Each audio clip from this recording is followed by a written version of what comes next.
Order. Paramount to move the motion.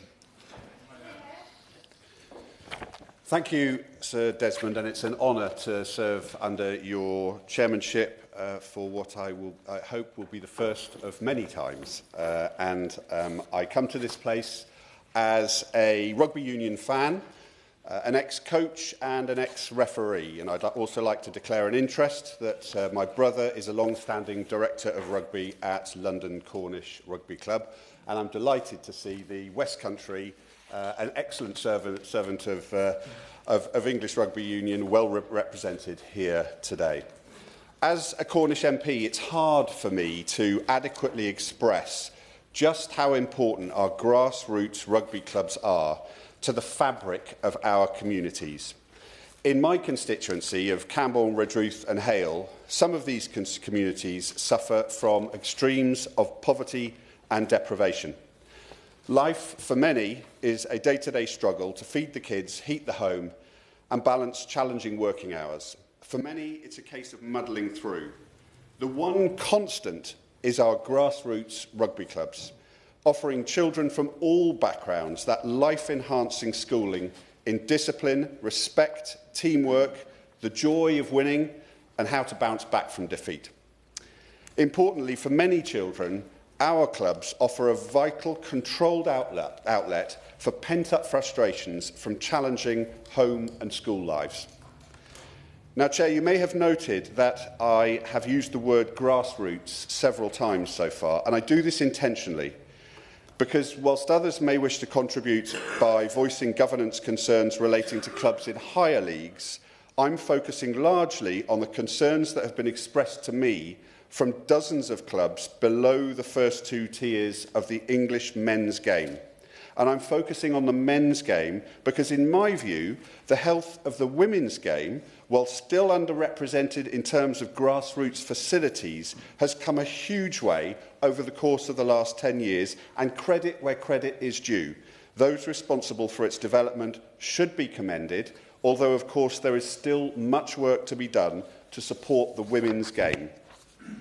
Now, whilst I'm acutely aware that there are profound concerns with the financial state of some clubs in the Premiership and Championship, grassroots rugby is facing an existential crisis. There are three particular areas that I wish to focus on in this regard: governance, player welfare and funding. Although I refer to examples, the entire focus of this debate should be on how we work together across party, looking forwards to create the sustainable environment for our great game, not just to survive, but to thrive. So firstly, in terms of governance, I noted with interest the recent RFU consultation and the resultant document titled Our Track Record and Areas of Focus, which was circulated to RFU members. I have to admit, it did leave me slightly bemused that it seemed to be suggesting that all is pretty hunky-dory with English rugby, a little bit of tinkering here and there and we're all good. Not the slightest hint of contrition or even an acceptance that many clubs are on the brink. Maybe I've been talking to the wrong clubs, but in my conversations, admittedly considerably fewer than the 400 that are reported to have been consulted in the RFU document, there are profound concerns about the direction of grassroots English rugby, the voices of which have for too long been drowned out by muscular lobbying from vested interests. There's no better indication that all is not well than the number of grassroots clubs right across England that I spoke with that, while happy to talk to me in detail about their own club's circumstances, wanted to remain anonymous. But let's look more specifically at the governance.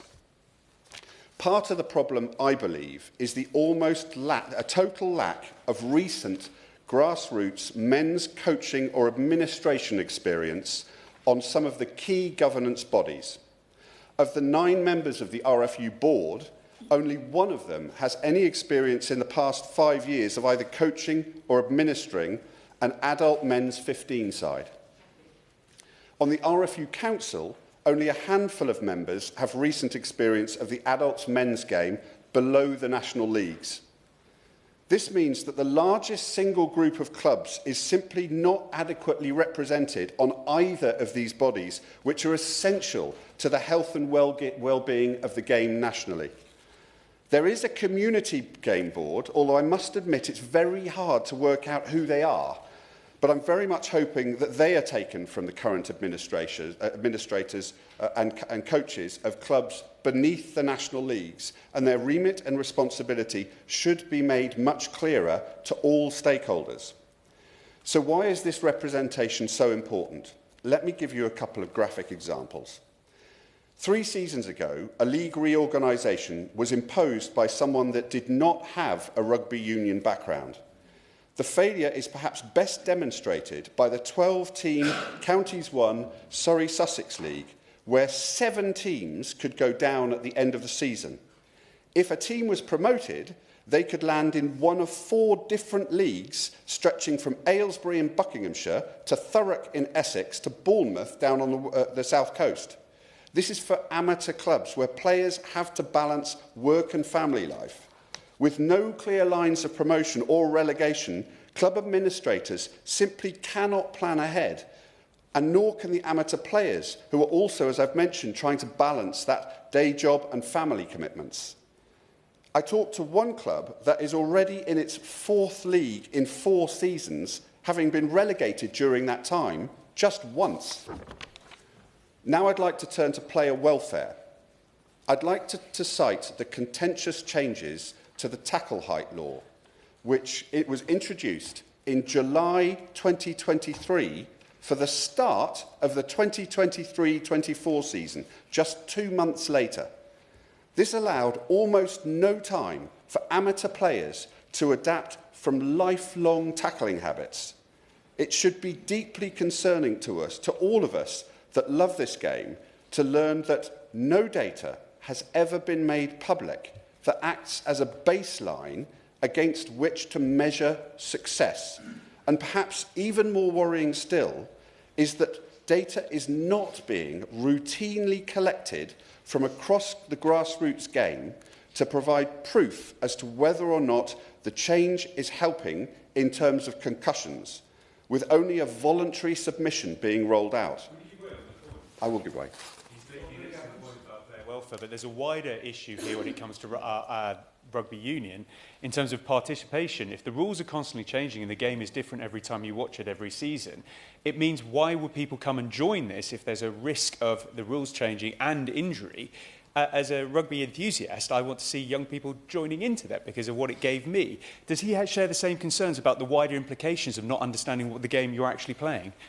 Yes, I do. I thank the honourable member for that point. It is absolutely the case that the rules, the laws of rugby are constantly being reviewed. I can understand to a certain extent that the game is trying to find a formula that is as attractive as possible to ensure that more and more people come to watch. But it makes it very hard for players, administrators, coaches to manage when there's a constant change in the rules. He makes a very good point. The laws, I should say, not the rules. Anecdotally, some clubs are experiencing an increase in concussions, but worse still, the concussions are more severe than previously because now players are required to put their head against knees and hip bones, as well as the fact that the tackle area has been much reduced. 2-player tackles mean head-on-head collisions appear to be increasing. And as I say, because we're not routinely collecting data, this is anecdotal. We must start routinely collecting that data. This situation would be significantly mitigated through competent and sympathetic implementation and governance from people with experience of the grassroots game. Now I will turn to funding. I was pretty shocked to learn that our grassroots rugby clubs are largely left to fend for themselves whilst funding is held at the very top of the game. There is a massive financial premium placed on the success of the English rugby team. This is a high-risk strategy over which the grassroots game has no control. If the last 14 years taught us anything at all, it is that the theory of trickle-down economics is debunked. Poorer organisations that are required to value every single pound of spend are far more likely to spend wisely than bloated and complacent functions at the top of the game. The crumbs off the captain's table approach of providing tickets to England matches as a means of raising revenue is simply not one that provides the financial security that grassroots clubs need. Now, the only point that I wanted to raise about Championship clubs is the deeply concerning issue of the COVID loans. Over the last 5 years, Championship teams had funding unilaterally cut from £625,000 per Championship club to the current level of £103,000. In plans introduced in the weeks before the first lockdown, a reduction to £288,000 by the beginning of 2022-23 season was imposed, but a one-year emergency cut to £150,000 was imposed later in 2020 because of the impact of COVID. Championship clubs fully expected and were promised a reinstatement of the pre-COVID phased reduction, but this funding has failed to materialise, with authorities claiming a lack of available cash. Championship clubs were not consulted on these changes, despite the severe impact on the chances of survival for many. Having spoken with several Championship clubs, there is now a clear and present danger that several of these clubs will not survive. Competent governance is absolutely essential to the safeguarding of the game that we all love. That includes proper consultation and communication, relevant experience at the top of the game, a coherent and transparent funding model, sympathetic implementation of law changes that consider the practicalities of the amateur game and the safeguarding of players. I will give way. I'm very grateful to the Honourable Member for giving way, and he makes a very powerful point about the impact of the way in which the COVID loans have been provided to Championship clubs. Of course, he'll be aware that many of them are calling on government ministers to intervene on Sport England to ensure that the repayment schedule for these loans are rescheduled in order to enable those clubs to achieve viability in the years ahead. Because without that, many of them are on the precipice of going into bankruptcy. I thank the honourable member for his intervention. It's a delicate one, this, because the governance of English rugby sits largely with the RFU outside the Premier League. And so I'm not sure that, that it is the role of national government to intervene in areas such as this if we have competent governance at the top of the RFU. And so I completely accept his point. It's a delicate one, but really this is a problem that was created at the top of the English game, and it's there, in my view, that it should be fixed. In conclusion, I would like the Minister to agree. I would like to ask the Minister if she agrees with me on 3 separate areas.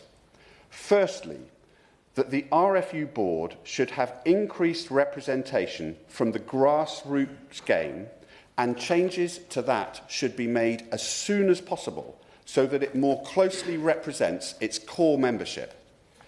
Secondly, there is an entry on regular match cards for concussion data to be collected. It should be mandatory for 3 seasons for it to be completed, so that we can really gather the information we need to make a reasoned judgment on whether we actually have a tackle height problem. And until we do, it's my view that we are failing in our duty of care to players, as revisions to the tackle height law may be required. Thirdly, there should be an immediate review undertaken of the implementation and impact of the COVID loan fiasco, with a view to an emergency package of support being made available to Championship clubs. Additionally, a multi-year funding pot should be made available to RFU-registered clubs below the top 2 tiers of English rugby. This should be reviewed annually, but its objective should be to support grassroots clubs in planning and developing their clubs for the long term, rather than the current crumbs off the captain's table approach with ad hoc funding plans. Those of us that love the game across the political spectrum cannot hope to protect our game for the long term, ensure our grassroots clubs remain at the heart of our communities and support youngsters coming into the game without profound and urgent change. And I look forward to hearing the views and experiences of other members here today. Thank you, Mr. Chairman. It's a pleasure to speak in this debate, and I thank my honourable friend, the member for Camborne, Redruth and Hale, for bringing forward this debate on the state of governance of rugby union in England. Perhaps I should start by saying that I have some wonderful rugby clubs in the constituency I'm proud to represent, Tiverton and Minehead. I have Tiverton, Minehead Warriors and Wiveliscombe, who punch well above their weight. Rugby has been a large fixture throughout my life. My father donned the famous Red Rose at international level and also captained both Harlequins and Northampton. You'll struggle to find a stronger supporter and lover of rugby than me. But it's safe to say that English rugby union has changed a great deal since my father's playing days. The governance of rugby union in this country is on shaky ground, and while recent success in the Six Nations has provided some immediate buoyancy amongst the England rugby faithful, it is clear that there are serious structural issues at play, many of which my honourable friend has mentioned. At the grassroots level, rugby is really suffering. The community game is collapsing under the weight of insufficient finances. The RFU are not sufficiently supporting the wider rugby ecosystem in this country. But most notably, we have seen, and it has been well documented by honourable members this morning and will continue to be, English clubs, great and historic rugby institutions, go under in recent years. Wasps, London Irish, and all this while C-suite salaries and bonuses have continued to be very handsome indeed. This is financially unsustainable and a travesty. We must take note from our competitors, because aside from the fact that I'm a bit of a francophile and as a liberal have a natural orientation towards Europe, the French model is quite clearly geared towards cutting-edge club rugby. In England, the national team's success dominates the story. However, what has become apparent in recent years is that the lofty standards of the French national team are a natural byproduct of a strong top 14 league. Put simply, they have the best of both worlds, because their strong international outfit is downstream from their thriving club rugby scene. Here in England, we seem to be struggling with both. We're seemingly struck between a rock and a hard place. The club rugby model in France has guaranteed a much more stable financial climate, attracting the biggest stars, driving competition, and developing a certain watchability and commercial security that we don't quite have on this side of the channel. It tells you something when some of our brightest prospects, guaranteed mainstays for years to come, have retired from international duty to play in France. Had circumstances beyond their control been different, I think it is reasonable to suggest that most, if not all, would still be representing England. So, change must come. For the good of the game, the governing body must adapt. Right now, it's proving to be outmoded, and it must move with the times. I would like to associate myself with calls for an independent review into RFU governance, suggesting a need for structural reforms to improve financial oversight and club engagement. If this happens, no one will cheer louder at Twickenham than me. Daniel Aldridge. It's an honour to serve under your chairmanship, Sir Desmond, and as the MP for a constituency with not one but two rugby union clubs, the governance of English rugby union is of particular importance for me and my constituents. I'm thankful to my honourable friend, the MP for Camborne, Redruth and Hale, for raising this debate and for sharing his expertise, but also passion and love of the game, and for his beautiful community and constituency. Rugby plays such a vital role in local communities. It fosters camaraderie, discipline and opportunity for people of all ages and backgrounds.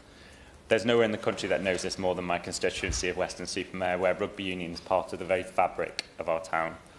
As I mentioned, we're lucky enough to have two incredible grassroots rugby union teams in Weston RFC and Hornets RFC, both of whom do an incredible job of representing our town and supporting our community. Both clubs serve as vital hubs of activity and work, and they both work incredibly hard to use rugby as a vehicle to drive positive change. They help us bring together, offering space. They help to bring us together, offering spaces where people can belong, irrespective of their background or ability.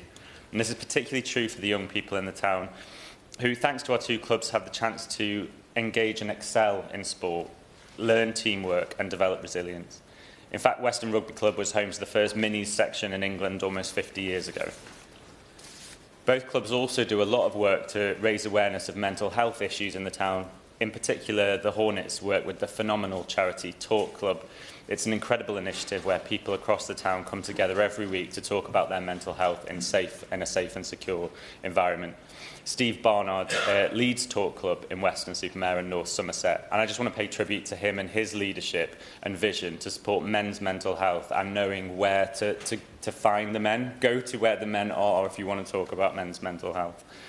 I also want to take this opportunity to pay special tribute to the work of Steve Worrell, former head coach at Western RFC, who sadly died earlier this year, not long after coming back to the club.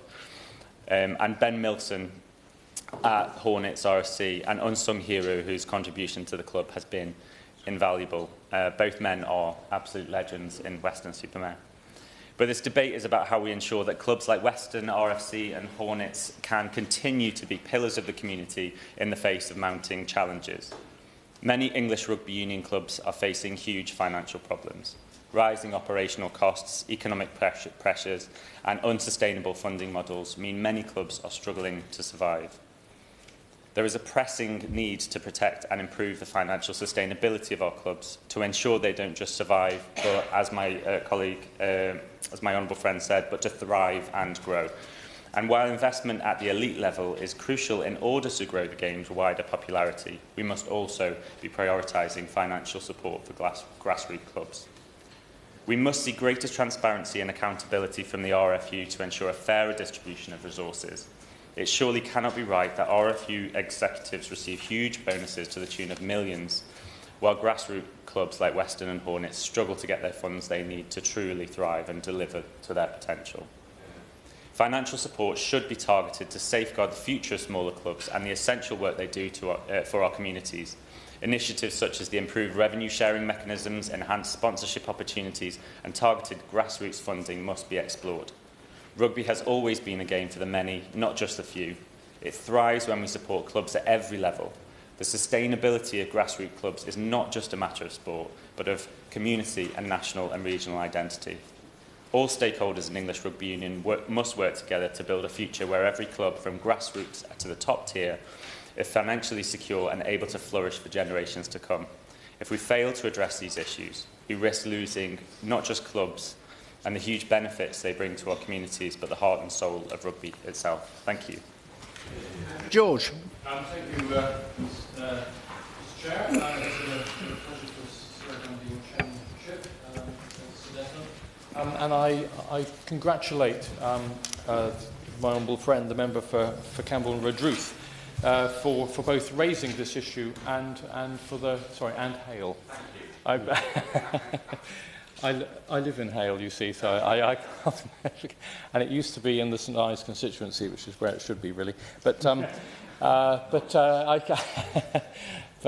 congratulate him both for bringing this debate today to the House, and also the manner in which he presented the issues. And I strongly endorse, indeed, everything that he said. Although I wanted to go a little further on a couple of the points that he makes. I mean, I don't make no great, as he does, play of my involvement in the game itself. Although I've been a very keen sportsman, I've played rugby in the past, and did turn out for the House of Commons and Lords rugby team. I kind of gave that up because they kept playing at weekends, which if you represent a constituency as far away from London as mine, then it becomes a logistical challenge. But I mean, during my playing days, being a back, I always found it very frustrating because I never quite understood what forwards were there for, other than to kind of grab the ball, wallow around in the mud, grunt a lot, and we kept demanding the ball back, so that became very frustrating for me. That's about as far as my playing ever got. I mean, as far as the pride in the game itself, as my older friend said, it's one which, in Cornwall, it is a preeminent sport, and one which we feel enormous pride, and indeed the heritage of the game in Cornwall is one that we can look back on with and indeed forward, we hope, with an enormous amount of pride, and despite the deprivation which both he and I experience in the or our constituents experience in our constituencies, the game has been able to flourish nevertheless. It's not been able, because of the market area that it covers, being at the end of a long, thin peninsula, to generate the crowd numbers that perhaps other areas in more populous places are able to generate. But nevertheless, it's got an enormous following in terms of the proportion of the local population that follow the sport. So it is vitally important to both the spirit of the local community, the pride of our local communities, and indeed it provides the mentors for our young people to both emulate and aspire to become themselves. So it's an enormous source of inspiration in communities that otherwise don't have a great deal available to them. So, hence the real importance to it. The other thing about the Cornish rugby is that, of course, Cornwall, as my old friend, member of Council of Bridges, and Hale,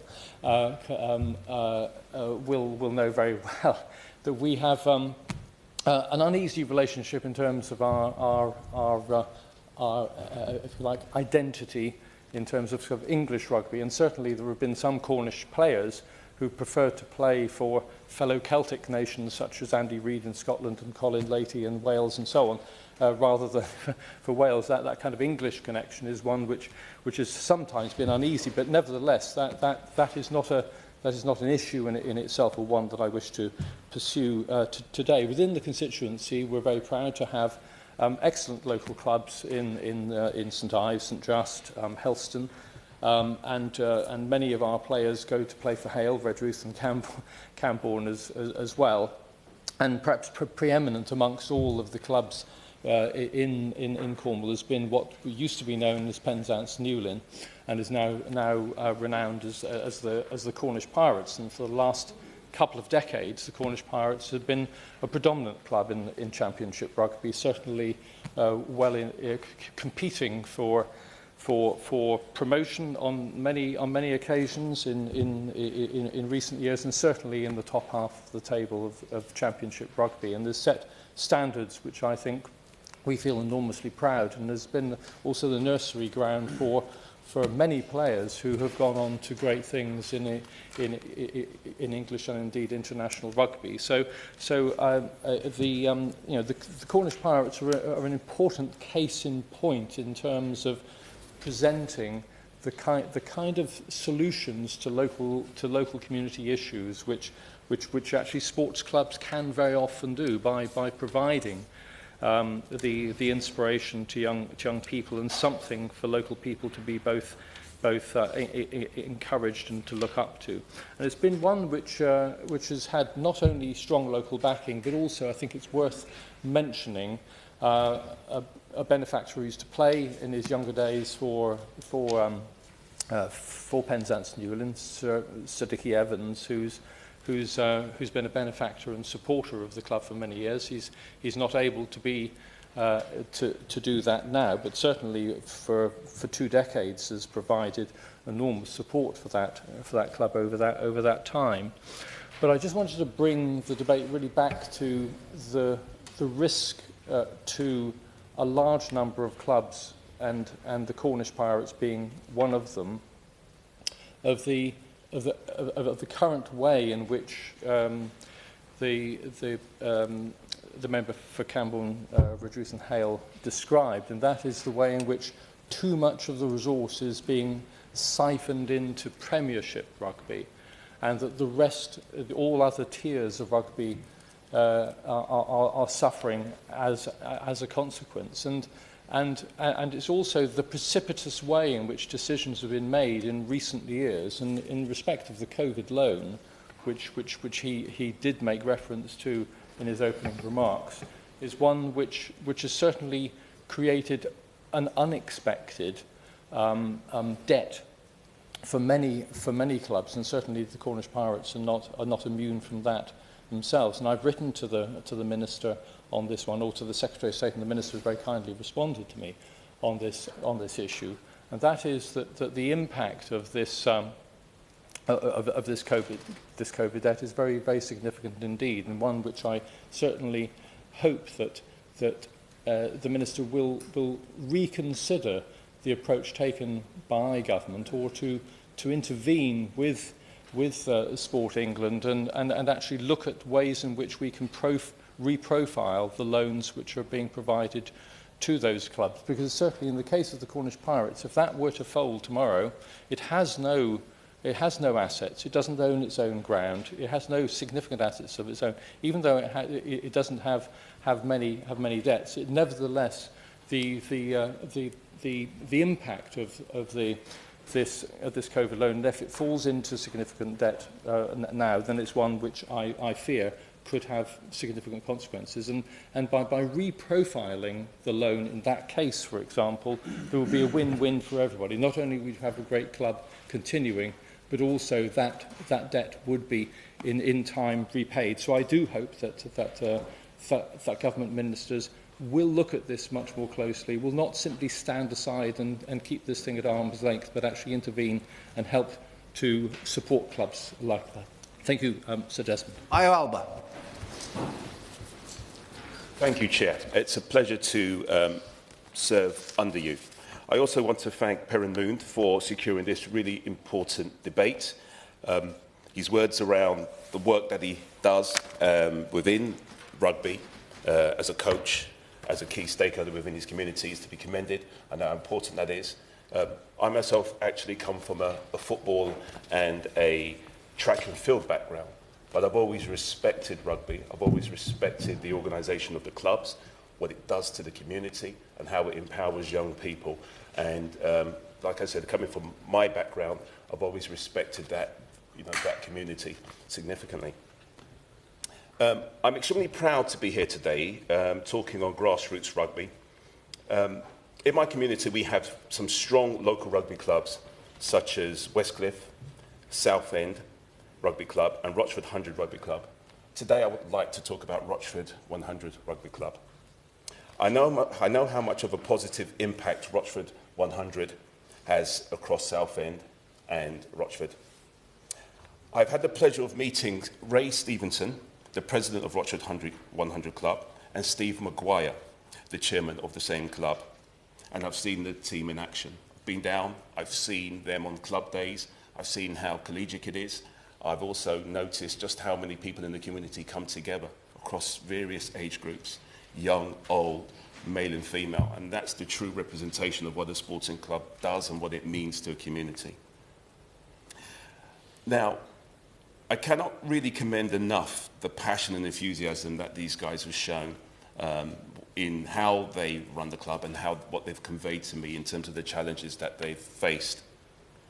So can I take a moment to really say a massive thank you to the hard work of those two gentlemen.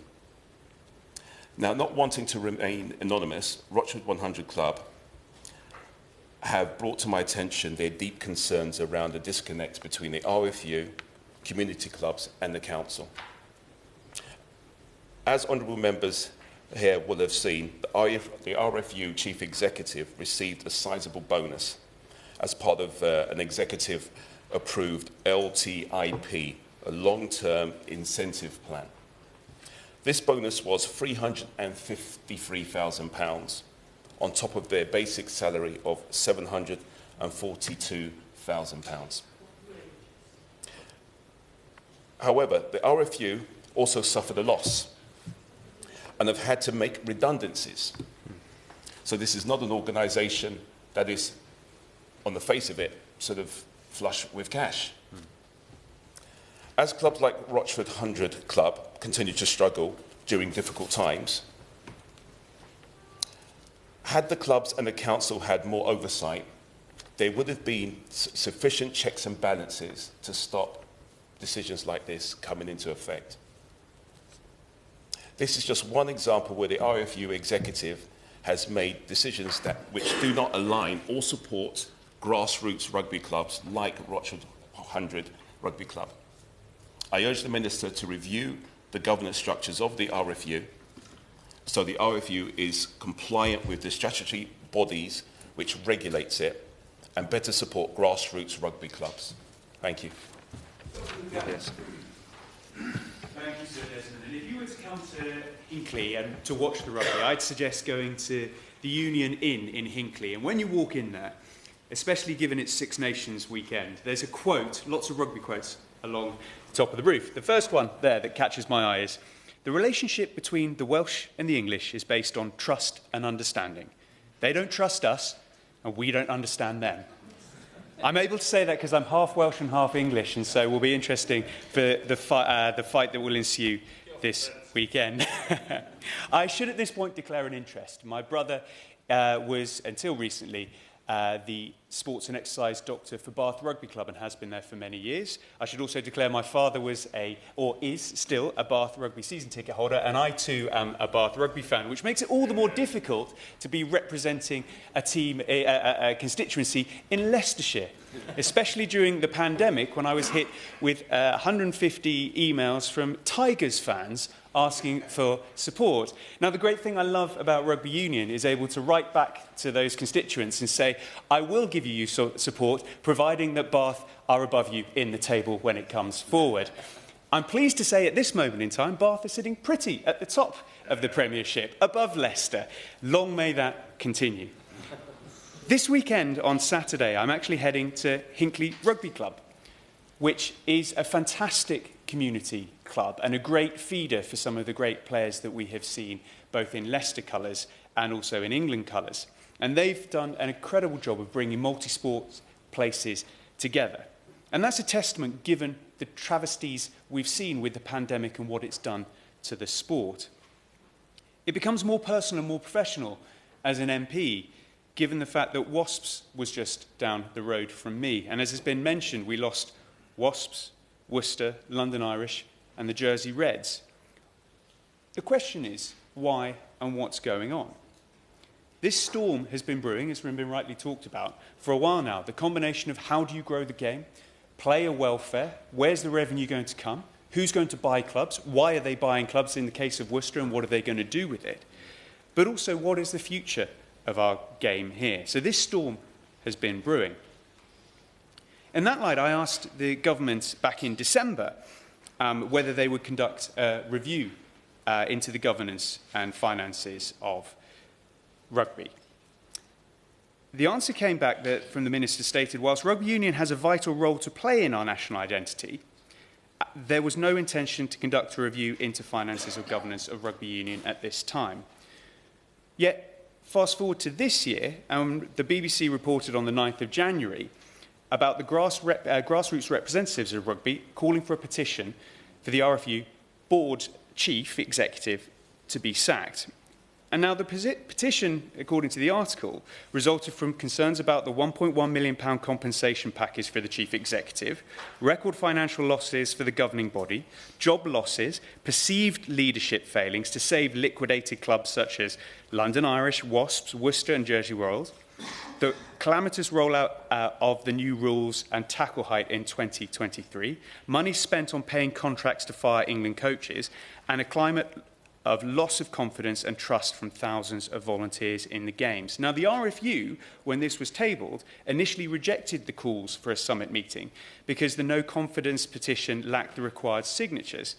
But it was later reported that a special general meeting will be taking place on the 27th of March.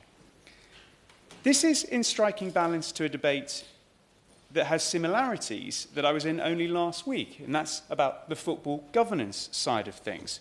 When the Minister spoke, I've picked a few bits. She said, despite bigger revenues than ever coming into games, too many loyal fans have their attention forced away from the pitch and onto the troubles of malicious ownership, mishandled finances, and ultimately the worry that their cherished clubs might be lost. She went on to say, being an appropriate owner means the club's custodians must be sustainable. We are protecting fans from irresponsible owners. Having a sensible business plan means that clubs will need clear financial plans with details on risk management and resource plans for owners. Having proper engagement with fans on key issues, meaning setting a minimum standard for fan engagement. We are ensuring protections on the changes to the club crests, home kits, club names, and giving fans a voice in the day-to-day running of their clubs. She went on to say, clubs will need a licence to play. They will not be able to join closed-shop breakaway leagues or moves around without proper consultation. Now, it seems to me, if anything, RFU, Rugby Football Union, in this case, is in an even more precarious position than our football colleagues. And this isn't trying to pit one against the other. It's simply saying there's a similarity here when it comes to managing sport. And if you don't believe me, you only have to look about the proposals for an American company to potentially say that we should have a touring Premiership or clubs, and that's a serious proposition as a breakaway league. What would happen then to the domestic game? What would happen to the regional game, including when you look at the competitions across Europe? How would that fit? Now, I'm not saying it's right or wrong. I'm simply saying these are the realities of people trying to make sport profitable. But at what detriment? So if it's good for the goose, why isn't it good for the gander? There should be an argument here of looking into trying to say what is going on. So I would simply ask the government, it seems like the grassroots don't trust and don't understand the chief executive and the RFU's team, and vice versa. So therefore, it seems absolutely paramount that the one thing the government could do is ask for a review into the governance, ask for a review into the finances to make sure that the game we all love in this room is on a sustainable footing for the future. Thank you so much. Jonathan Davis. Thank you very much, Mr. Desmond. It is a pleasure to serve under your chairmanship, and I do thank my honourable friend from Cambourne, Redruth and Hale, for securing this very important debate. And it has been a real pleasure to hear the passion in this room from across the House for this wonderful sport. Few activities have the power to bring people and communities together in the way that rugby can. It instills passion, pride, respect, teamwork and determination, bringing people together from all different sorts of life.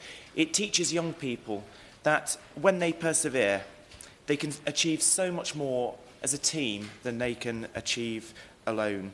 It is also a huge contributor to the UK economy. England Rugby estimates the value of that to be around £20.3 billion during 2023-24. And that includes £770 million in terms of helping people improve their physical and mental health, also in terms of community activities and crime reductions and economic growth more generally. It's an important part of our economy as well as our communities. Saturday afternoons during the 5 and latterly 6 Nations were protected time in my household growing up, often with one match being shown on the television while another fixture was simultaneously listened to on the radio. The tournament is part of our national story, a celebration of the United Kingdom through passionate but good-natured competition between each of its constituent parts. But watching the likes of Mario Itoje, Dafford Jenkins, Sione Tapolutu or Caelan Doris would not be possible if the talent pipeline from the school playing field or the community club to Twickenham, Murrayfield, the Principality or Arriva stadiums is not secured for the future. A talent pipeline that was fostered through the years when rugby union was an amateur game, a far cry away from other sports which the honourable gentleman from Hinckley and Bosworth hinted at, which are run as franchises or closed shops for shareholders rather than for fans and those playing for the sheer love of the game. But the concerns of many amateur clubs across the country today is that money that is generated at elite levels is not filtering down to community clubs, leaving those community clubs struggling to invest in future talent, maintain ageing clubhouses or well-used pitches. Many of us will have an active rugby club in our communities, backed up by dedicated volunteers, and it's been a joy to hear about some of those this morning. In the constituency I serve, Mid-Derbyshire, this includes Belper Rugby Club, which is well loved by local people. It has 250 playing members aged 5 to 55. And I was particularly pleased that local businesses have thrown their support behind Belper Rugby Club so that it can continue to bring people together through the power of sport. This includes Morrison's, which kindly donated £5,500 to the club to part fund the excavation and installation of approximately 250 metres of filter drains alongside the length of the pitches to mitigate flooding, which is a big local issue. Morrison said about that investment, "We recognise the importance of the rugby club to the local community, and we understand the impact the flooding has caused. We hope that these works will have a positive effect and mitigate future flooding." I thank Morrison's for its support. Now, I know the club is keen to see more of the professional input at the community level, and it has talked to my office about a New Zealand model where professionals go out into schools in the community to support the development of the grassroots game. And that is something that I would strongly support, and I urge the Minister to throw her weight behind that proposal in her engagement with rugby's leaders. I'm also pleased that the new government has committed through its manifesto, the Labour manifesto, that it will get more children active by protecting time for physical education in schools and supporting the role of grassroots clubs in expanding access to sport. People's enjoyment of rugby will be further enhanced by the government's commitment to put fans back at the heart of sporting events by introducing new consumer protections on ticket resales. So, as the government does its bit to bring communities together and support people's health and well-being through sport as part of its plan for change, I encourage all stakeholders in rugby to do whatever they can to get behind the grassroots game and fund it appropriately. If we want to see tomorrow's Will Carlings or the JPR Williamses leading the sport and inspiring the next generation, rugby's leaders must ensure that the spoils of the elite game are shared with community clubs, because failure to do so would mean that the sport faces an existential threat, and we would be all the poorer for that. Under your chairship, and can I first of all thank the honourable member for Camborne, Redruth and Hale for leading today's debate. It is indeed fantastic, I believe, to listen to members' representations for the governance of the English Rugby Union and the close ties that the honourable member has had with it personally. I think you've both been a poacher and a gamekeeper. You've done the both, referee and player. Well done. It's important we do more to protect local sport, and I look forward to hearing and giving that local perspective. The honourable gentleman, forgive me for his consistency to my right-hand side. He referred to the ambitions of Bath against Leicester. I do have a Leicester Tigers rugby shirt. I was given them many, many years ago. I sent away, believe it or not, for a Leicester City Football Club one, and then a Leicester Tigers one. So I wasn't quite sure. I knew the colour scheme wasn't right, but that's by the way. But I still have it, and I treasure it, even though it may not be what I originally wished to have, but there we are. There's an ongoing debate, Sir Desmond, specifically in England, as to how rugby clubs are regulated and sustained. There have also been issues regarding financial challenges faced by some rugby clubs in England, some of which have either gone into or been on the brink of going into administration. And this debate, I believe, crucially, we must ensure provisions are in place so this doesn't occur. The Rugby Union in Northern Ireland is governed by Ulster Rugby and has the responsibility for the oversight and development of sport in Northern Ireland. I have to say they're doing a very good job, and must give them credit for what they're doing. Ulster Rugby is responsible for all levels of rugby in Northern Ireland, from schools and grassroots level clubs to professional rugby. I went to boarding school for 5 years, Sir Desmond. The school game was rugby. You couldn't play football. You could play football, but you had to do it way down the bottom near the river where nobody could see you. And that was the way it was. It's a long time ago. It was in the 60s and early 70s. Therefore, things were probably very different today, I suspect, where you could play football if you wanted or do any other sport. But rugby was a game. I played out half or wing forward, and I must say I enjoyed it. Quite a physical game. Maybe that's what the attraction was. It oversees the Ulster Rugby team, which competes in United Rugby Championship, the URC, as well as in European competitions like the Heineken Champions Cup. Rugby is incredibly popular in Northern Ireland, Sir Desmond. The following is incredible. It is promoted through schools and clubs across the whole of Northern Ireland. There are so many schools in my constituency who actually play it regularly. I think of Ballinhinch High School, I think in particular of Regent House School, who have done incredibly well in the school competition and still play great games of rugby. As it does, the Glasgow College is another example. It was never originally a rugby school, but we had a couple of teachers come in, and I sit in the Board of Governors of it, and rugby has become one of their games as well. We have Ballinhinch Rugby Football Club, we have Ard Rugby Football Club, and what they do for all ages interested in the sport. Children participation is, I use the word ginormous, because it is with some 300 children that take part in rugby there every Saturday morning, and sometimes Tuesday and Wednesday during the week as well. Women's rugby is also promoted and is gathering speed in Northern Ireland. The Ulster Schools Cup fosters a competitive nature for so many young men, and this love for rugby stays with them all their lives.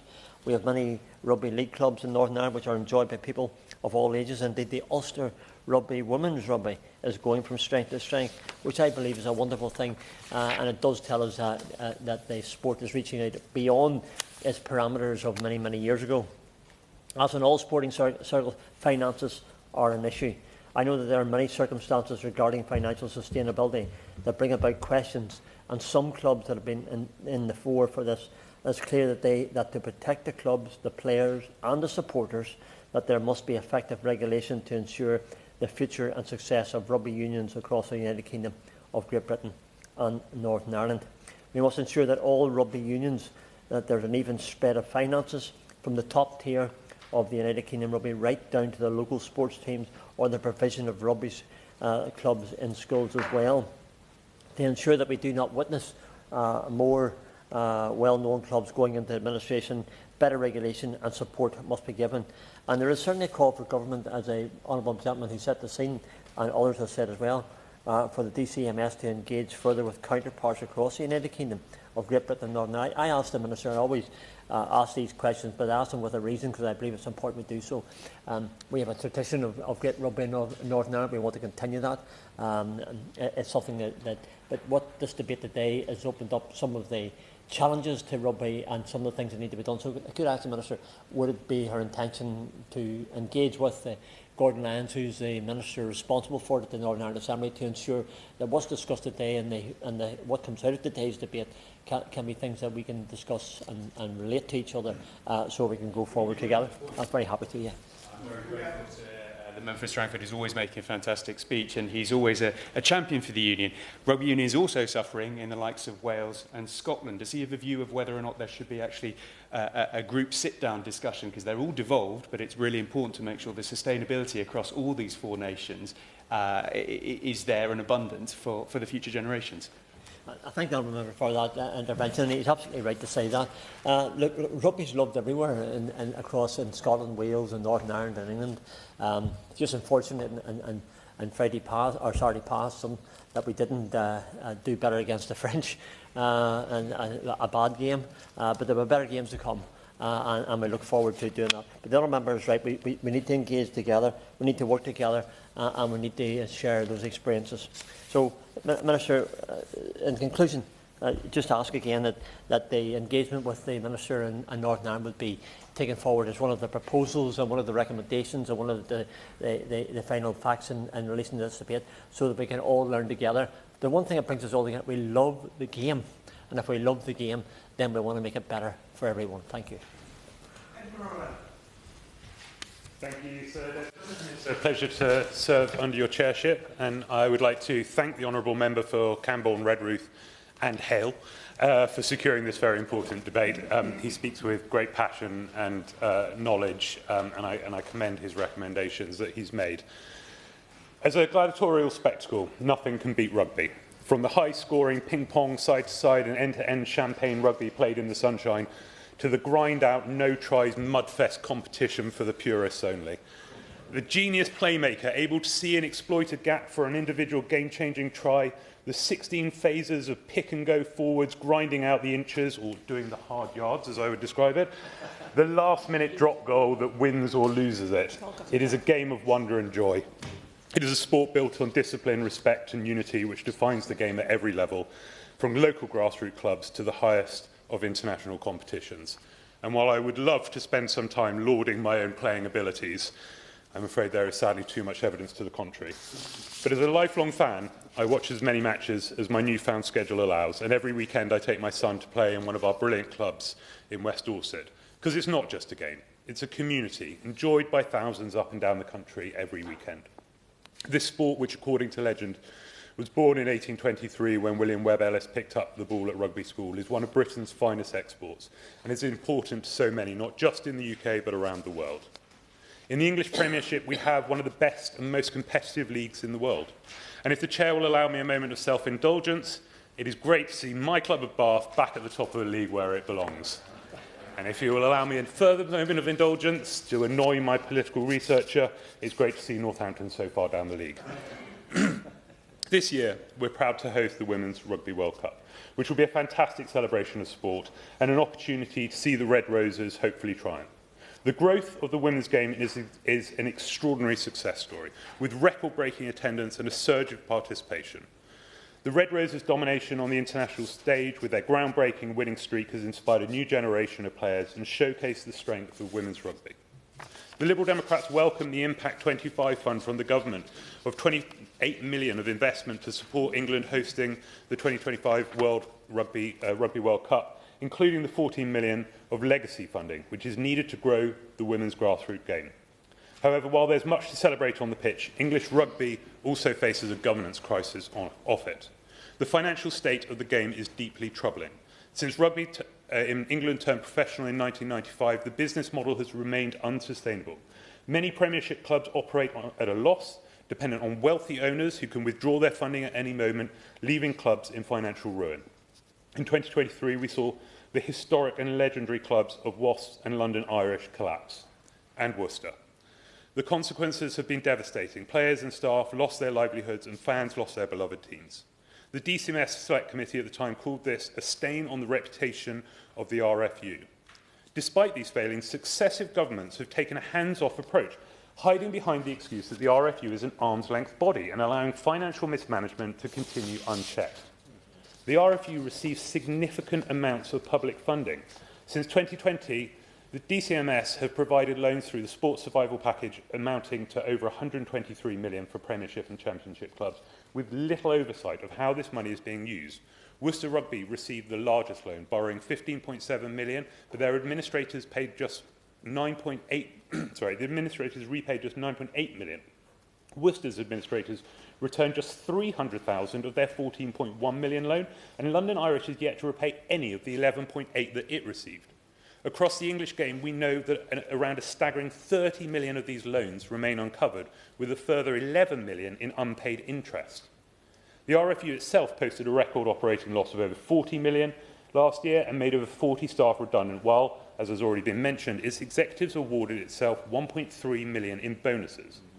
How does the government justify such recklessness when clubs are struggling to survive? Premiership clubs collectively lost £30.5 million in 22-23 and have net debts in excess of £300 million. Despite some financial reforms and a new £3.3 million per club funding deal, concerns over clubs' sustainability persist. 7 out of 10 clubs are financially insolvent, surviving only on owner handouts. Only this week, administrators that oversaw London Irish's insolvency warned it was only a matter of time until another Premiership club goes bust. Will you give way on that one? Of course. He's making a fantastic speech about the financial impact, but of course with all those clubs is the fans and the jobs that go out into that community. Does he therefore agree, when we saw this with football, we had the fan-led review, wouldn't it be wise that the government might consider doing something similar in rugby to have a look and turn over the, lift the stones, lift the cover back to see what is actually going on in the state of the rugby union in England? Well, I thank the honourable member for his intervention, and I 100% agree. The need for the government to step in and actually start looking at the governance of this game is incredibly important. Otherwise, there won't be a game to govern. Only this week, administrators that oversaw London Irish's insolvency warned it was only a matter of time until another Premiership club goes bust. It's an appalling state of affairs for a sport that should be thriving. And it's been confirmed that London Irish will seek a place in the United Rugby Championship. A team's decision to prioritise the URC over the Premiership serves as a damning indictment of the mismanagement within Premiership and the broader state of our amazing sport. If a normal business operated in this way, it would have been restructured years ago.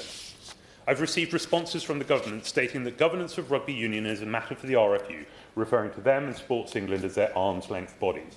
Yet despite the substantial public funding it receives, the RFU appears to operate with little oversight or accountability to the government.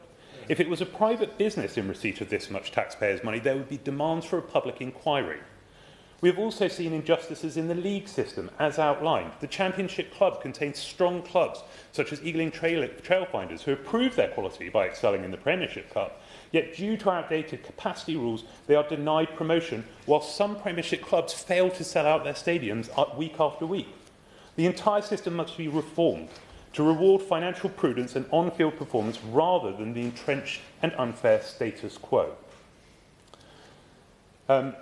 My honourable friend, the member for Tiverton and Minehead, has already outlined the alarming fact that rugby's biggest stars are leading for more lucrative contracts abroad. The loss of players like Courtney Laws to the French second division is a damning indictment of our commercial model. The RFU must do more to retain our talent and create a financially competitive environment. At the same time, we face the threat of losing the Six Nations from free-to-air television. The proposed £100 million deal to move to the tournament behind a paywall would be disastrous for the sport. And for net the competition just £10 million more than the existing deal. A TNT sports subscription costs up of £30 per month, pricing out many fans and reducing viewership. The government must ensure that the Six Nations remains free to air to inspire the next generation of players and supporters. Despite these challenges, rugby's future can be bright. The upcoming Women's Rugby World Cup will showcase the extraordinary growth of the women's game, with record-breaking ticket sales at Twickenham. Research in Scotland has shown that grassroots rugby delivers an economic benefit of at least £159 million per year, with a social return of £7.71 for every pound spent. Investing in grassroots is not just morally right, but economically sound. Yet funding cuts, declining participation, referee shortages have led to nearly 300 match walkovers in a single season. The RFU must do more to support community clubs, which are the bedrock of this sport. The RFU's leadership has lost the confidence of both the grassroots and professional rugby stakeholders due to financial mismanagement and a lack of transparency. The Liberal Democrats call for an independent review of the RFU's governance, with structural reforms to improve financial oversight and club representation. A more democratic system, or even an external regulatory body, would restore trust and stability to the game. It is time for the government to step in. The governance of English rugby is at a crossroads. The RFU must address the concerns of clubs and stakeholders to ensure the sport's long-term sustainability. The government must ensure that public money is spent wisely and intervene when financial mismanagement threatens the integrity of the game. The travesty of the mismanagement of the game is not just its current state, it's the missed opportunity, the failure to realise the Premiership as a premium global product, create superstars of our best players, fill stadiums, grow participation and monetise the game. Rugby is a national asset. We cannot allow it to be undermined by poor governance. The passion of players, coaches and fans remains unwavering. However, unless decisive action is taken, we risk further financial crisis and erosion of the game we love. The excuse that the RFU is an arm's-length body cannot be sanctioned any longer. We can argue over whether the RFU deserves a red or a yellow card, but I hope we can all agree that it's time for an off-field review. Thank you. Shadow Minister Louis French. Thank you, Sir Desmond. As always, it is a pleasure to serve under your chairmanship, and I thank the Honourable Member for Camborne, Redruth and Howell for securing this important debate today. Rugby, both union and league, are games with proud traditions in this country. They bring together communities, inspire young athletes and represent the best of our national sporting spirit. I had the personal pleasure of playing both codes of rugby as a teenager and getting my coaching badges. And today I'm proud to represent the Old Bexley and Sidcup constituency, which has two flourishing rugby clubs in Sidcup and Dartfordians. Each club represents what rugby is really about: community, friendship and playing sport in the spirit of healthy competition. Open to all, regardless of background, with thriving teams across all age groups. and I look forward to wearing my half-and-half scarf next month when the Battle of Bexley takes place between the two first senior teams of my local clubs. And I also look forward to continuing working together with the Midland Foundation to promote schools rugby in my community. Yet, as we all know, the national game is at a crossroads, with major headwinds including competition from other sports, club finances, as we've heard, and player welfare. Whilst performances and results on the pitch have thankfully improved, with the men's teams having a strong Six Nations, fans of Wales and Scotland, and the Red Roses continuing to inspire girls and women across the country ahead of this year's World Cup, the governance of English Rugby Union has been brought into the spotlight in recent months. And I want to be clear from the outset, and I'm sure members on all sides of the House would agree, this is not a criticism of the players or fans, nor the hard-working individuals across clubs and the wider rugby community. This is about how do we improve the governance structures of English rugby to ensure the long-term sustainability of the game from the grassroots to the elite level. With the Six Nations currently underway, it is timely to look at reforming the governance of the Rugby Football Union, ensuring accountability, transparency and a long-term strategic vision for the sport. Critics have argued that the governance structure of English Rugby Union has failed to keep pace with the evolving nature of the international game, and as a result, the game is beginning to suffer. And whilst they have come in for a fair amount of criticism in recent months, I'm pleased that Sir Bill Bowman and the RFU board have been out meeting clubs across the country and engaging on a range of concerns ahead of their special general meeting on the 27th of March. As a result of their roadshow feedback, the RFU are planning to take action in the following areas: governance reforms, financial sustainability, continued growth of the community game, reducing administrative burdens, simplifying and modernising competition structures, investing in community club infrastructure and improving communications. And whilst it is ultimately up to union members to vote on these proposals, I do believe these areas of focus are the right ones and hope that the game will tackle these very important issues in the months and years ahead. First and foremost, we must ensure that the RFU is accessible, accountable and operates transparently. The days of a top-down approach to governance with rugby are over. Rugby is a community game, as we've heard today, and its leadership structures must reflect that. We need a range of voices at the decision-making table, voices that are also from the grassroots, who understand the challenges faced by our local clubs and that understand the game itself. I'm therefore sure that members in this place and members of local clubs are pleased to hear that the RFU have now promised more control over our community game. I appreciate that this is an olive branch from the RFU in the wake of a chorus of criticism from the game, but it should be welcomed nonetheless, alongside the £120 million of investment in community rugby promised over the next 4 years. While the RFU is beginning with a review into how the community game is run, they expect that this will encourage a shift to a regional structure where more decisions can be made locally, with greater flexibility achieved in competition management and devolved funding to help local decisions to be made to drive participation growth, aid player retention and support club sustainability. I think members here and fans across the country will welcome this. We must also continue to ensure that financial decisions are made with the long-term health of the game in mind. We cannot continue to see short-sighted financial choices that damage the sports infrastructure and leave our clubs struggling. There have been many media reports about the RFU's record-breaking losses last year, and it's been mentioned in today's debate.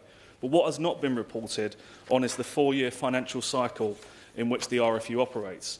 Half of the cycle sees the RFU make a profit, 1 year sees them break even, and 1 year results in a loss. I'll just finish and I'll come to you. Yeah. This follows the fixture list for those years. And while last year they announced record-breaking losses, this was actually less than they had planned. Looking into the details and having met with the RFU, there is clearly a financial plan in place. However, it is not the headline-grabbing enough to always be clear to the public. And I'll give way. I thank the honourable member for giving way, and I have also heard the RFU explain their 4-year business plan. It is nearly impossible to imagine a business running on a 4-year business plan where they make a loss 3 years out of 4. And given how long the RFU has been in charge of this game, I find it staggering that after all of this time they have not found a way to create a business plan that has a more even distribution of income and outgoing.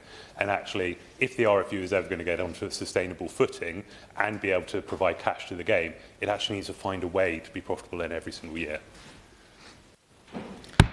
Thank you, Mr Chairman. And I thank the Honourable Member for his intervention. And I agree. I think the commercial elements of the game, the growth of the game, are vital. And in those conversations with the RFU, which I suspect I'll have many more conversations, I think that is one area that I think we must look to continue growing. And I've also met with the Six Nations, obviously represent all the different unions in this space, and looking at some of their options around media, which the Honourable Gentleman mentioned. I think they're worth tracking in the weeks and months ahead.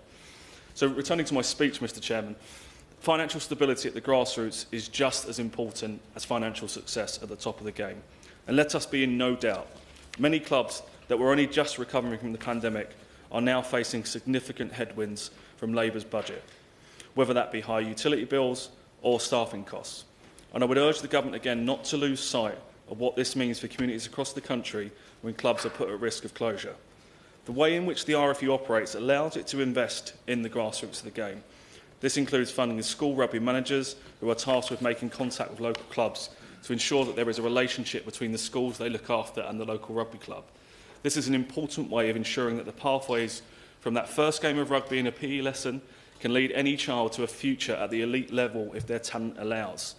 The development of our next generation of rugby players is arguably the most important function of the rugby pyramid and those who govern it. Talent must be nurtured from the earliest possible age, and pathways to community or professional rugby should be clear, fair and accessible to all. We need to empower our coaches, our clubs and our schools to provide the best environment for young talent to flourish. The RFU is making good progress in achieving this already, but I know they can and want to go further. Data from Sport England Active Live shows participation in the men's game is up to 183,000 from 157,000 in 21-2022. Age grade rugby is also growing. Over 178,000 players registered by the end of last season and over 171,000 so far this season. But with the challenges of players' time commitments, I believe that the RFU looking closely at more Friday night fixtures, for example, is a wise move. And I look forward to tracking the progress of T1 rugby currently being rolled out in schools and the growth of the women's game following this year's World Cup. From my conversations with various stakeholders, I believe that the RFU is restoring some faith and goodwill within the rugby community, and it must continue to do so and listen to the many concerns that have been raised in today's debate.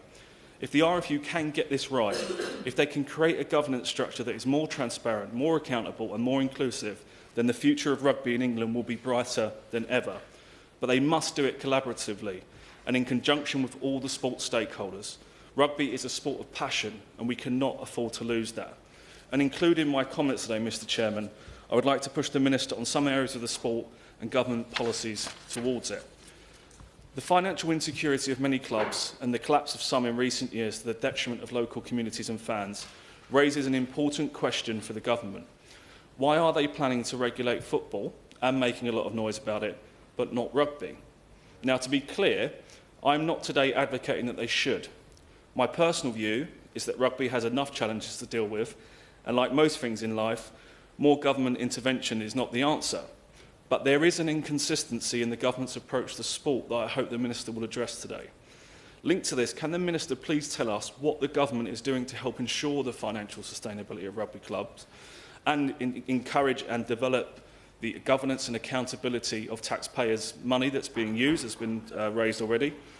For example, in light of recent reports, how will the government manage the expiry of COVID loans, which help keep clubs afloat during the pandemic? If more clubs go bust, taxpayer money will be lost forever. So will the department take a more pragmatic approach to these loans, maybe extending payment dates and flexibility? What impact assessment has she made on the combined impact of raising national insurance and employment costs on the game at both an elite and club, community level? And will the government ensure that rugby continues to be part of the school curriculum?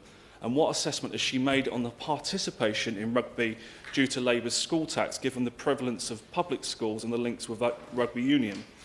And finally, does she share my concerns that playing fields will be lost due to the government's planning changes announced this week? Thank you, Mr Chairman. Minister. Thank you. It's a pleasure to serve under your chairmanship, Sir Desmond, and I am really pleased to respond to this debate, and I'd like to congratulate my honourable friend, the member for Camborne, Redruth and Hale, I understand, for securing it. He speaks with great experience in the area. And as the Shadow Minister began, rugby, both Union League, make a huge contribution to our country. I want to congratulate England and Scotland on their success in the Men's Six Nations this weekend, and my commiserations go to Wales and Ireland on hard-fought defeats. The Six Nations is a jewel in the crown of international rugby union. And as we approach the last weekend of the Six Nations, I want to wish all the home nations every success. Besides the international level, professional and grassroots rugby clubs are often at the heart of communities, and it's right that we take a moment to celebrate the sport as well as those volunteers who keep clubs running across the country. The huge contribution it makes has been outlined by members across the House, in particular the member for Weston-super-Mare spoke about this, and indeed the member for St Ives spoke about the heritage of the game and indeed the contribution to aspiration.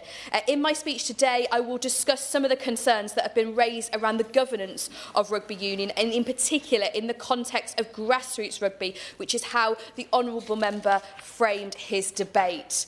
So good governance is an important bedrock upon which the sports sector stands, and I've been pleased to see the steps taken in recent years to address governance issues in the sector.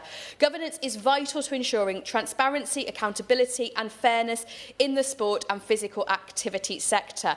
The revised Code of Sports Governance sets out the levels of transparency, diversity, inclusion, accountability and integrity that are required from sporting governing bodies, including the RFU, who seek and are in receipt of DCMS and National Lottery funding from UK Sport and Sport England. The Code has proved successful in setting clear expectations around good governance and diversity, and indeed 88% of organisations funded by Sport England and UK Sport have said the Code has tightened their governance. So now let me turn to the governance of rugby union specifically. And I am of course aware of some of the recent challenges that the sport has faced. I met with the RFU and the Premiership Rugby League in early November to discuss the future of the sport. It was valuable to hear about the actions that the sport is taking to address some of the challenges, some of which have been discussed today, and I am committed to continuing to work with the sport to support its long-term financial sustainability. And indeed, as the member for Strangford asked, with the devolved governments, I'm hoping to visit in the coming weeks all the devolved governments, so I will reach out to the member when I do that. My honourable friend rightly raises the importance of good governance in the sport at all levels, and specifically on grassroots representation on the RFU board. I do know, as he said, there is a board member with responsibility for the community game. He's one of the 9 representatives on the board of directors. I'm not able to comment more specifically on the board arrangements as the RFU, as it is a matter for them, but I do further note the concerns he's outlined, and I'm sure the RFU will have heard the argument for greater grassroots representation. Because central to good governance is the effective communication between a governing body, its members and grassroots clubs. This is imperative to a healthy sport. It does, however, also mean suitable independence of decision-making on any publicly funded board. And I'm aware that after a period of engagement between the RFU and grassroots clubs, the RFU have said they're going to take action to improve communications with the rest of the sport, including proactively communicating and seeking input from members on key issues. Now, the Shadow Minister spoke in detail about this, so I won't repeat it, but I think the points he made were really correct and welcome. And I welcome this work and would encourage the RFU to continue to focus on engagement with its community and with grassroots clubs. Now, the honourable member raised the issue of tackle height in the community game. The safety and well-being of everyone taking part in the sport is absolutely paramount, and the government understands that there are ongoing concerns on this important issue. Now, national governing bodies are of course responsible for the regulation of their sports, and although DCMS cannot comment on individual cases, we do expect NGBs to make health and safety of players their top priority. I understand the RFU Council approved lowering tackle height in community rugby in England after the RFU analysed other international case studies, including South Africa, New Zealand and France. But the honourable member makes a very valid point that changes to rules, particularly around tackle height, must be based on the best possible evidence. And I'll take away his specific question around concussion data on match day cards. The government will continue to advocate for sports to consider how safety can be best approached, but I'm sure that the RFU will have heard the specific points he has raised today. The first national guidance for concussion in grassroots sport was introduced in 2023, developed work by international experts on concussion and acquired brain injury to better identify, manage and prevent the issue. We continue to encourage national governing bodies to adapt the guidance to their own sport where appropriate. We recognise the important work done recently on UK-wide grassroots sport concussion guidelines, which were produced to support sports, players and parents across the country, and this government will continue to prioritise participant safety to ensure that everyone can take part in sport as safely as possible. Now, I recognise the financial difficulties that many clubs involved in rugby union, and I want to recognise the positive contribution clubs such as the Cornish Pirates RFC make, which has been mentioned obviously in the debate, and many others through the community and school sport programme, which this Shadow Minister also pointed out. During the pandemic, organisations could apply to the DCMS for a loan through the Sports Survival Package to support the sector. These loans were provided to ensure the survival of clubs during the pandemic, but it remains the club's responsibility to ensure the longer sustainability of their funding. Now, the government monitors the financial situation of rugby union closely, but also has a responsibility to the taxpayer, and that includes the recovery of monies loaned during the SSP. I will, yeah. Surely the Minister understands that if a club, say for example the Cornish Pirates, were to fold, then the responsibility to the taxpayer wouldn't be served, because the taxpayer would end up with a debt which would then become unpaid. And surely it's far better for the Minister to intervene and to assist these clubs to overcome this particular problem. I do, of course, appreciate that, and that is why the government continues to monitor it. I'm not able to comment on repayments of individual borrowers or leagues, given the commercial sensitivity. However, we would encourage any SSP borrower with concerns about repayments to speak to Sport England, team dedicated to managing the loans. Now, the Honourable Member raised concerns about the levels of grassroots funding from the RFU to grassroots rugby clubs.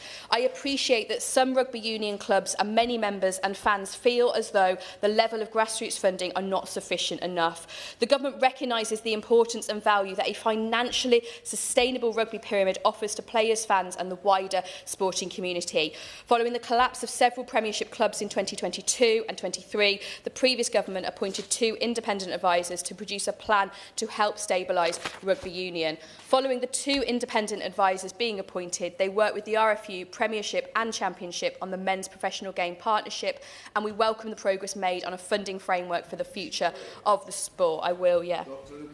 I'm very grateful for the Minister giving way, and she's right, the last government did put 2 people in to try and look at this. However, we're 3 years on and still the clouds are coming. So will she commit to a review into the finances and governance, a bit like the fan-led review, to really open this whole transparency up, open this debate up, so the fans, the volunteers, the players and the executive can all see the state of play, so that we as a country then can make a judgment of what the best way to handle that is? Will she commit to that?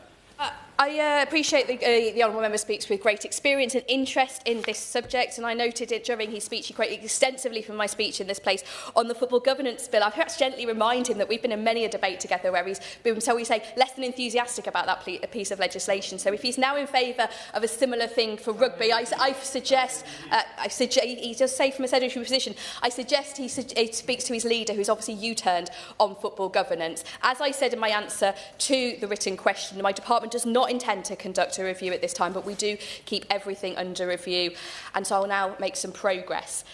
Because the RFU is independent of government and it is responsible for the governance of sport at all levels, including how it distributes funding. I understand that the RFU has now committed to £120 million to support grassroots rugby over 4 years.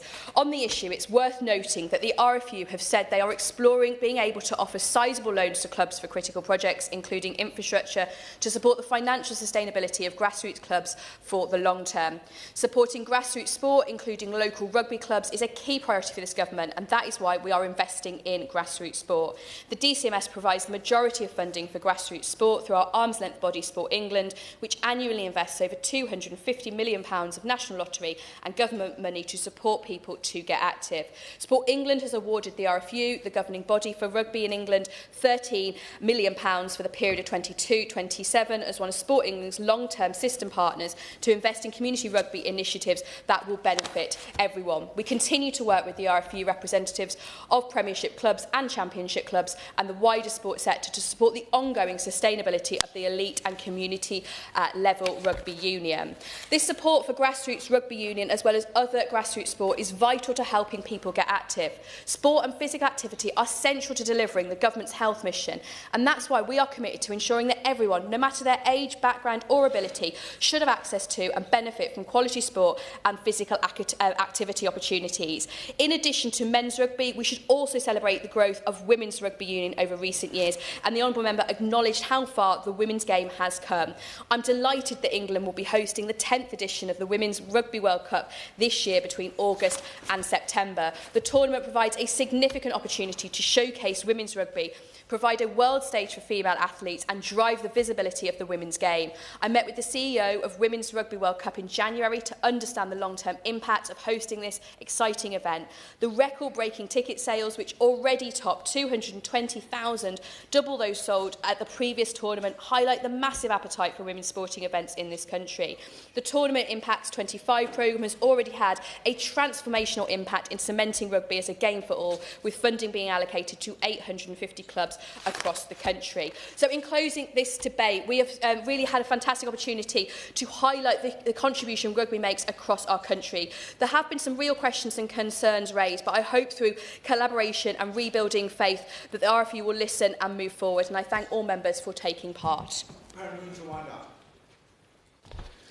Firstly, Sir Desmond, I'd like to thank you for your expert chairmanship of this debate. It's been a sight for sore eyes. And I would also like to thank, very quickly, because I've only got a couple of minutes, the member for St Ives, who referenced the importance of Cornish rugby to Cornish society, the member for Tiverton and Minehead, who referenced the French model, which is something that I think we should be looking at and very much focused on, the kind of adapt and or die approach. My honourable friend from Weston-super-Mare talked about the importance of mental health to our communities with Talk Club, a very important point, and reference financial sustainability, about which so much of what we've talked about is based. My honourable friend from Southend and Rochford, who mentioned Rochford 100 Club and the passion there is there. The honourable member for Hinckley and Bosworth, good luck going back with your Bath Tigers dilemma. I can't really help you with that one. My honourable friend from Mid-Derbyshire talked really importantly about the talent pipeline. This is why we need to be investing in these grassroots clubs, to make sure that the talent pipeline is coming through. The omnipresent member for Strangford, who referenced Ulster rugby and the women's rugby and lessons to be learnt there. The member for West Dorset, who gave us a really important insight into and reference to the history of rugby, but also into the real kind of financial challenges that are faced, and why we need to look at this in much more detail. I'll reference that in a second. We were doing so well making this apolitical until the Shadow Minister stood up, but I guess that's his job. And I do agree with him that we've got to focus on the community side and ensuring that it is open to all. And I'd like to thank the Minister for responding directly and focusing on the grassroots game. And I'm very conscious that there are members here who needed to talk about their local clubs, the higher level of clubs. I was very thankful to the Minister that she talked specifically about grassroots. In my view, for what it's worth, Mr. Chairman, it's our game, it's our mess. It's for us to sort out, not for government to necessarily take control. Government can express a view, but I'm very hopeful that within the confines of the game itself, we can sort out the problems we've got and ensure that grassroots rugby maintains a stable footing. The question is that this House has considered the governance of English rugby union.